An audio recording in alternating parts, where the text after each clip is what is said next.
অনুসরণ করতে হবে, হালাল পন্থায় চলতে হবে। আল্লাহ রাব্বুল আলামিন পবিত্র কোরআন মাজিদের মধ্যে বলছেন, ইয়া আইয়ুহান নাসু কুলু মিম্মা ফিল আরদি হালালান তাইয়্যিবা ওয়া লা তাত্তাবি'উ খুতুওয়াতিশ শাইতান ইন্নাহু লাকুম আদুউম মুবিন। আল্লাহ রাব্বুল আলামিন বলছেন, হে মানব জাতি, জমিনের মধ্যে যা হালাল ও পবিত্র বস্তু রয়েছে তা থেকে ভক্ষণ করো। ওয়ালা তাত্তাবিউ খুতুওয়াতিশ শাইতান, শয়তানের পদঙ্ক অনুসরণ করো না। ইন্নাহু লাকুম আদুউম মুবিন, নিশ্চয় সে তোমাদের প্রকাশ্য শত্রু। আল্লাহ রাব্বুল আলামিন এই আয়াতখানার মধ্যে বলছেন যে তোমরা জমিনের মধ্যে যে পবিত্র হালাল বস্তুগুলো রয়েছে ওই বস্তুগুলো তোমরা কি করো? ভক্ষণ করো, ওই বস্তুগুলোকে ব্যবহার করো। দেখুন, আমাকে আপনাকে আল্লাহ সুবহানাহু ওয়া তাআলা এই জমিনের মধ্যে অনেকগুলো বস্তু দিয়েছেন, অনেকগুলো জিনিস দিয়েছেন। সেই জিনিসগুলোর মধ্যে আমাকে আপনাকে যাচাই বাছাই করতে হবে কোনটা হালাল কোনটা হারাম। আমি আপনি খাওয়ার ক্ষেত্রেও যাচাই বাছাই করতে হবে আমাকে আপনাকে, পড়ার ক্ষেত্রেও যাচাই বাছাই করতে হবে আমাকে আপনাকে, জীবন সঙ্গী হিসাবে নিয়ে আসার ক্ষেত্রেও যাচাই বাছাই করতে হবে আমাকে, হালালকে যাচাই বাছাই করতে হবে। আমি আপনি যে খাই ভক্ষণ করি, যে পোশাকগুলো পরি, যে সঙ্গী নিয়ে জীবন যাপন করি, এই সমস্ত জিনিসগুলো অর্থাৎ যাবতীয় জিনিস আমাকে আপনাকে কি করতে হবে? হালাল গুলো গ্রহণ করতে হবে। কারণ হালাল এমন একটা জিনিস, এই হালাল দ্বারা যদি আমি আপনি পরিচালিত না হই, হালাল দ্বারা যদি আমি আপনি না চলি, তাহলে আমার আপনার ইবাদত কবুল হবে না। কেন কবুল হবে না? এই হালাল উপার্জন, হালাল পন্থায় আমাদেরকে চলতে হবে, তাহলে আমার আপনার ইবাদত কবুল হবে। আল্লাহ সুবহানাহু ওয়া তাআলা এরপরে বলছেন, ওয়ালা তাত্তাবিউ খুতুওয়াতিশ শাইতান, তোমরা শয়তানের পদঙ্ক অনুসরণ করো না। কেন করবা না? ইন্নাহু লাকুম আদুউম মুবিন, নিশ্চয় সে তোমাদের প্রকাশ্য শত্রু। দেখুন, আমাদেরকে আল্লাহ সুবহানাহু ওয়া তাআলা শয়তানের অনুসরণ করতে নিষেধ করেছেন। কেন নিষেধ করেছেন? শয়তান কোন সময় চায় না আমি আপনি আল্লাহর দিকে ধাবিত হই। শয়তান কোন সময় চায় না আমি আপনি আল্লাহকে স্মরণ করি। শয়তান কোন সময় চায় না মুসলিম উম্মাহ কি করে? সফল হয়। শয়তান কোন সময় চাইবে না যে মুসলিম উম্মাহ জান্নাতে যাক, এইটা শয়তান চাইবে না। কারণ শয়তান আমাদের শত্রু। শয়তান শুধু আমাদের বিরুদ্ধে দাঁড়িয়ে যায়। শয়তানের কাজ হচ্ছে মুসলিম উম্মাহকে অর্থাৎ আল্লাহর বান্দাকে আল্লাহ এবং তার রাসূলের দিক থেকে মুখ ফিরিয়ে রাখার জন্য শয়তান সব সময় ষড়যন্ত্র করে থাকে। দেখুন, আল্লাহ সুবহানাহু ওয়া তাআলা শয়তানের চক্রান্তে পা দিতে নিষেধ করেছেন, শয়তানের অনুসরণ করতে নিষেধ করেছেন। কারণ এই শয়তান আপনাকে কি করছে? আমাকে আপনাকে আল্লাহ থেকে এবং তার রাসূল থেকে কি করছেন? বিমুখ করছেন। কিন্তু এই শয়তানি কাল কিয়ামতের মাঠে হাসরের ময়দানে অস্বীকার করবে। আপনি যখন কাল কিয়ামতের মাঠে বলবেন যে আমি শয়তানের ওয়াসওয়াসাতে পরে এইগুলো করেছি, তখন শয়তান বলবে আমি তো ওয়াসওয়াসা দেই নাই। শয়তান কি করবে? অস্বীকার করবে। তাহলে দেখুন, আল্লাহ সুবহানাহু ওয়া তাআলা আমাদেরকে শয়তানের অনুসরণ করতে নিষেধ করেছেন, শয়তানের পথে চলতে নিষেধ করেছেন। শয়তান আমাদেরকে আমরা সব সময় সফলতার দিকে যায়, এইটা কিন্তু শয়তান চায় না। আল্লাহ সুবহানাহু ওয়া তাআলা বলছেন, ইয়া আইয়ুহাল্লাযীনা আমানু কুলু মিন তাইয়্যিবাতি মা রাযাকনাকুম ওয়াশকুরু লিল্লাহি ইন কুনতুম ইয়্যাহু তা'বুদুন।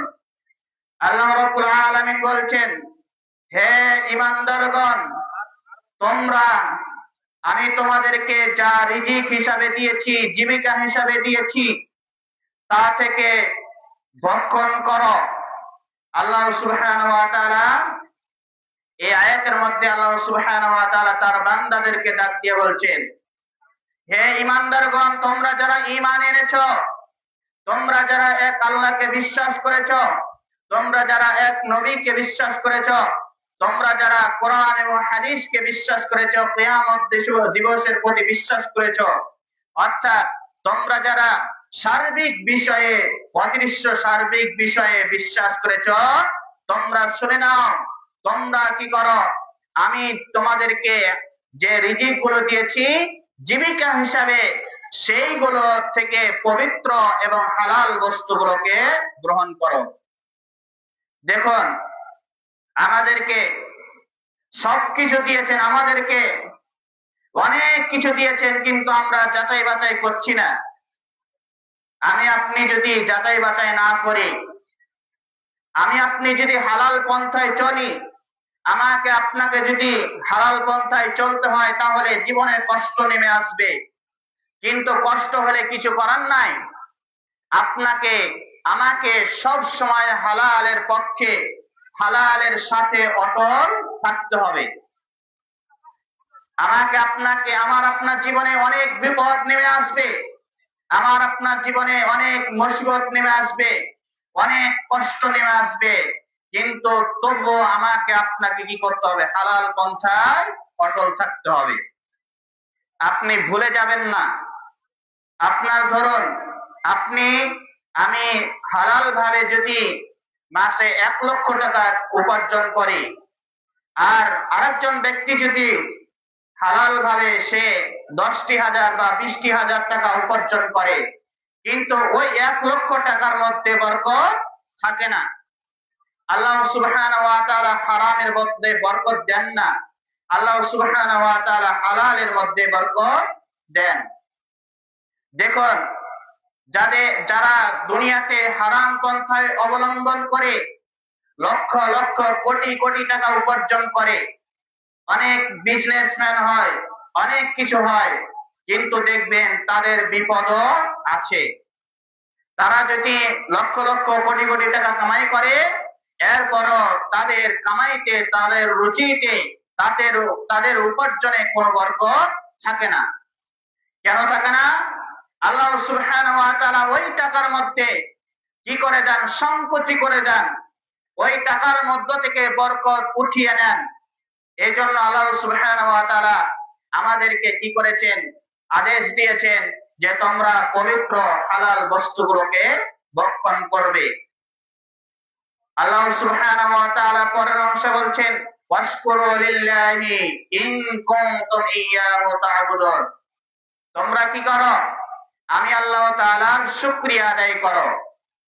দেখুন, আমাকে আপনাকে এত পরিমাণ যে নিয়ামত দিয়েছে, এত পরিমাণ জিনিস দিয়েছে, যদি আমি আপনি নিয়ামতের শুকরিয়া আদায় করতে থাকি, আল্লাহ সুবহানাহু ওয়া তাআলা পবিত্র কোরআনের আয়াত দিয়ে প্রমাণ দিয়েছেন যে তোমরা যদি আমার নিয়ামতের শুকরিয়া আদায় করতে করতে যদি পৃথিবীর সমস্ত গাছপালা ইত্যাদিকে কলম বানানো হয়, আর সেই কলম দ্বারা, আর পৃথিবীর যত পানি রয়েছে, সেই পানিগুলোকে যদি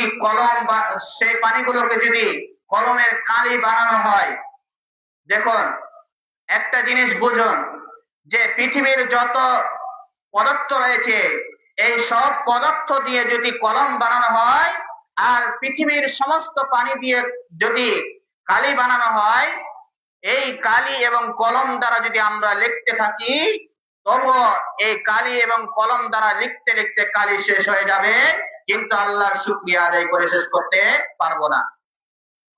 দেখুন, আল্লাহ শুকরিয়া আদায় করতে পারবো না, কিন্তু আমাদেরকে অবশ্যই চেষ্টা করতে হবে আল্লাহর শুকরিয়া আদায় করা।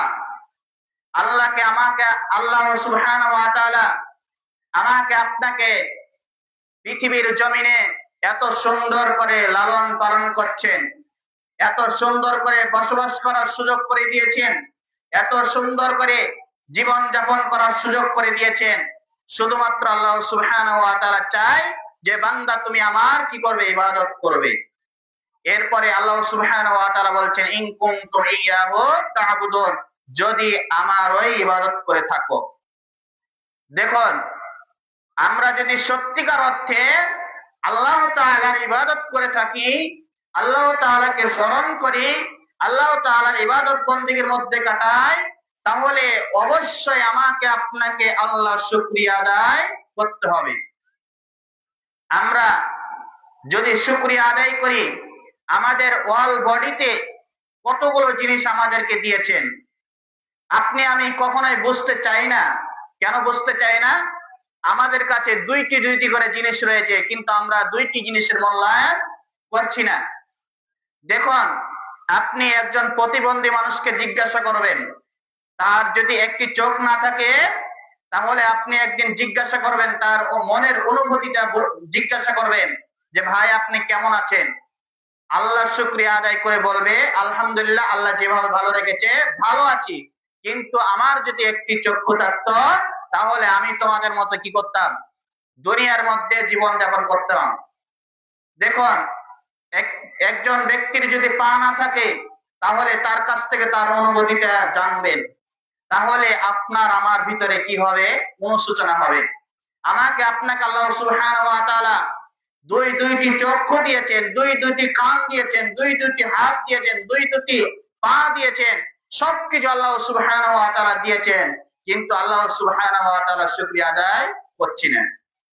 দেখুন, আমাদেরকে আমাদের জিনিস থাকতে, আমাদের ওয়াল বডির মধ্যে অর্থাৎ বাইরে আমাদের এতগুলো জিনিস থাকতে আমাদের জিনিসের মূল্যায়ন বুঝতে হবে। জিনিস চলে গেলে মূল্যায়ন বুঝে লাভ নাই। এখন আমি আপনি যুবক বয়সে আমি আপনি যদি আল্লাহকে স্মরণ না করি, আল্লাহ শুকরিয়া আদায় না করি, হালাল পন্থায় অবলম্বন না করি, এরপরে যখন আমরা কি হয়ে যাব, বৃদ্ধা হয়ে যাব, বয়স্ক হয়ে যাব, তখন কি আমরা পারবো? তখন কি আমরা উপার্জন করতে পারবো? তখন আমরা কি হয়ে যাব, দুর্বল হয়ে যাব। আল্লাহ সুবহানাহু ওয়া তাআলা বলছেন ইয়া আইয়ুহার রাসূলু কুলু মিন তাইয়্যিবাতি ওয়া আমিলুস সালিহাতি ইন্না বিমা কুনতুম তা'মালুনা আলিম। আল্লাহ সুবহানাহু ওয়া তাআলা বলছেন, হে রাসূলগণ, আপনারা পবিত্র বস্তু হতে ভক্ষণ করুন। আল্লাহ সুবহানাহু ওয়া তাআলা রাসূলদেরকে নির্দেশ দিয়েছিলেন যে তোমরা কি করো, পবিত্র বস্তু থেকে ভক্ষণ করো। এরপরে আল্লাহ সুবহানাহু ওয়া তাআলা বলছেন যে তোমরা সৎ কাজ করবে, সৎ কাজ, সৎ কর্ম করবে। আল্লাহ সুবহানাহু ওয়া তাআলা নবী রাসূলদেরকে কি করেছিলেন, ভবিষ্যৎবাণী করেছিলেন, আদেশ দিয়েছিলেন যে তোমরা যতদিন পৃথিবীতে থাকবে তোমরা কি করবে, মানে হালাল পবিত্র বস্তুগুলো গ্রহণ করবে এবং তোমরা কি করবে, সৎ কাজ করবে। তাহলে আল্লাহ সুবহানাহু ওয়া তাআলা রাসূলদেরকে আদেশ করেছেন, কিন্তু এই আদেশ আমাদের জন্য প্রযোজ্য। রাসূলদের অনুসরণ করতে হবে আমাদেরকে। আল্লাহ রাসূল সাল্লাল্লাহু আলাইহি ওয়াসাল্লাম যেইভাবে চলেছেন, যেইভাবে জীবন যাপন করেছেন, যেইভাবে খাওয়া খেয়েছেন, যেইভাবে মানে জীবন যাপন করেছেন, তার অনুসরণ আমাদেরকে করতে হবে। কারণ একজন মানুষ যিনি সারা পৃথিবীর মধ্যে সর্বশ্রেষ্ঠ মানুষ, তিনার নাম কি, মুহাম্মদ রাসূলুল্লাহ সাল্লাল্লাহু আলাইহি ওয়াসাল্লাম। তিনি হচ্ছে সর্বশ্রেষ্ঠ মানুষ। তার আদর্শ আমাদেরকে লালন করতে হবে, তার আদর্শ আমাদেরকে বাস্তবায়ন করতে হবে।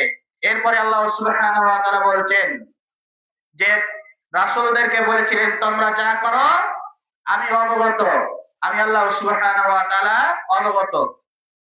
দেখুন, আমি আপনি দুনিয়ার মধ্যে যতই খারাপ কাজ করি না কেন, আমি আপনি দুনিয়ার মধ্যে যত অশ্লীল কাজ করি না কেন, যতই গোপনে কাজ করি না কেন, যতই প্রকাশ্যে কাজ করি না কেন, আমাদেরকে আল্লাহ সুবহানাহু ওয়া তাআলা দেখছেন।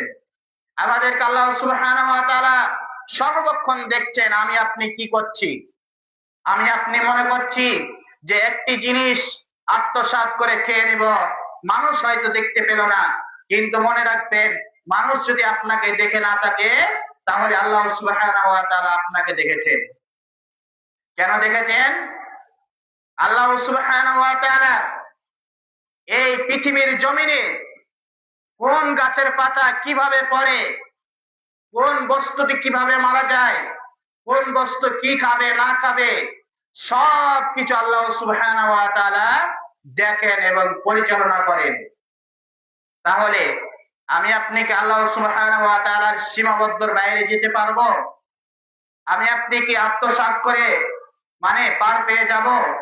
আমি আপনি কি হারাম পন্থায় 1 কোটি লক্ষ টাকা উপার্জন করে পার পেয়ে যাব? দেখুন, আপনি দুনিয়াতে হালাল ভাবে উপার্জন করলে আপনার কষ্ট হবে, কিন্তু এই কষ্ট মেনে নিয়ে দুনিয়াতে আমাকে আপনাকে থাকতে হবে।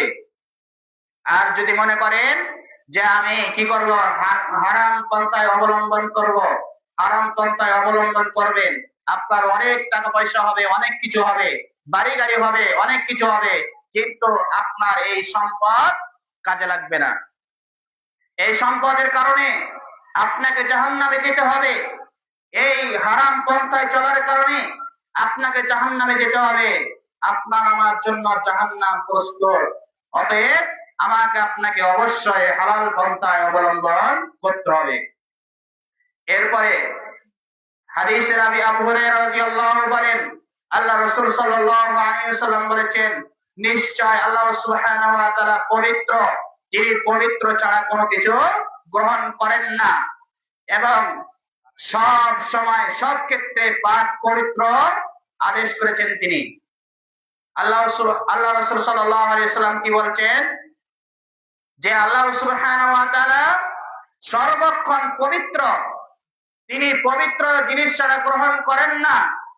আমি আপনি যদি পবিত্র জিনিস না ভক্ষণ করি, পবিত্র জিনিস ব্যবহার না করি, দেখুন ছোট্ট একটি উদাহরণ বলি, যদি আমার এই গায়ের পোশাকটা আছে, এই গায়ের পোশাকটাই যদি হারাম টাকায় মানে কিনা হয়, আর আমি আপনি যদি ইবাদত বন্দেগী করি, নামাজ পড়ি, নামাজ পড়ে পরে আল্লাহর কাছে চাই, আল্লাহ আমাদের দোয়া কবুল করবে না। আমার দোয়া কবুল করবে না। কেন করবে না? আমার পোশাক হারাম, আমার খাবার হারাম, আমি হারাম পন্থায় অবলম্বন করি, এই জন্য আল্লাহ সুবহানাহু ওয়া তাআলা কি করবেন না? কবুল করবেন না। তিনি পবিত্র, পবিত্র জিনিস ছাড়া কবুল করবেন না। দেখুন, আমাকে আপনাকে অবশ্যই পরিবর্তন আনতে হবে। আমাকে আপনাকে খাওয়ার ক্ষেত্রেও পবিত্রতা বাছাই করতে হবে, পড়ার ক্ষেত্রেও পবিত্রতা বাছাই করতে হবে। জীবনের প্রত্যেকটি মুহূর্তে, প্রত্যেকটি ক্ষেত্রে আমাকে আপনাকে পাক পবিত্রতা জিনিস গ্রহণ করতে হবে। আল্লাহ রাসূল সাল্লাল্লাহু আলাইহি ওয়াসাল্লাম আরো একটি হাদিসের মধ্যে বলছেন, মানুষের সম্মুখে, আল্লাহ রাসূল সাল্লাল্লাহু আলাইহি ওয়াসাল্লাম বলছেন, মানুষের সম্মুখে এমন একটা যুগ আসবে, এমন একটা কাল আসবে, যে যুগে মানুষ কি করবে না? পরোয়া করবে না, হালাল পন্থায় অবলম্বন করলাম নাকি হারাম পন্থায় অবলম্বন করলাম। দেখুন, আল্লাহ রাসূল সাল্লাল্লাহু আলাইহি ওয়াসাল্লাম এই হাদিসের বাণী দিয়ে দেন, ভবিষ্যৎ বাণী করেছেন, কিন্তু আমাদের মাঝে বাস্তবায়ন হয়ে গেছে। আল্লাহ রাসূল সাল্লাল্লাহু আলাইহি ওয়াসাল্লাম বলছেন যে এমন একটা জামানা আসবে, এমন একটা যুগ আসবে, যেই যুগে কি করবে?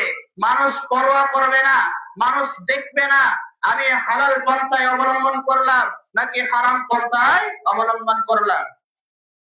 দেখুন, আমাকে আপনাকে এই কথাটা ভবিষ্যৎবাণী করেছেন, কিন্তু বর্তমান পরিস্থিতিতে আমি আপনি অবশ্যই বুঝতে পারবো যে আমরা কিভাবে চলছি। আমাদেরকে অবশ্যই পরিবর্তন আনতে হবে, আমাদেরকে অবশ্যই এইগুলো থেকে ফিরে আসতে হবে, হারাম অশ্লীল কাজ থেকে ফিরে আসতে হবে। এরপরে আল্লাহ রাসূল সাল্লাল্লাহু আলাইহি ওয়াসাল্লাম বলছেন যে কুকুরের মূল্য জেনাকারীর মূল্য, জেনাকারী উপার্জন এইগুলো খেতে নিষেধ করেছেন। দেখুন, জেনাকারী কারা?